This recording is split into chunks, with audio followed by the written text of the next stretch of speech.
Ultimately, the great thing about those last couple of exercises, the squat and the hip hinge in particular, but also the step up to a lesser degree, is that as we scale those, increase the difficulty, add load, carefully, of course, in a controlled environment, we have an ability to literally make these discs stronger than they were before. And for all of us, apart from the elite level powerlifter, there is every reason why, or every chance, that we can get to the point where we are stronger than we were before in our back. If you know for a fact right now today, you can't pick up a 5 kilo dumbbell or kettlebell and do 10 reps of a hip hinge or a squat without aggravating your back in a significant way, and in 6 weeks from now, you're doing 15 to 20 kilos, and then 6 weeks from then on, you're doing 30 to 40, there is no doubt at all that you have improved the integrity of your spine, that healing is taking place, that remodeling is taking place, and that strengthening of these very discs that have been damaged is starting to get well underway. We have objective proof in that scenario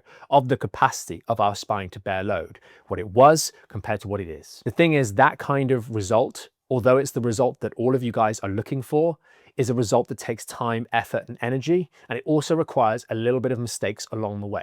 The good news is that when we're using that kind of approach in the gym or at home with verifiable weights, we have a good test, a good benchmark for what our current level of capacity is. So we know that I can do 10 reps of 5 kilos on my hip hinge, but my toddler weighs 15.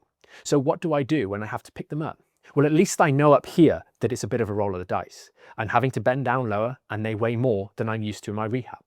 But in 6 weeks, 8 weeks, 10 weeks, 12 weeks time, when I'm now doing 30 to 40 kilos perhaps, now the toddler that weighs 15 is a much safer bet.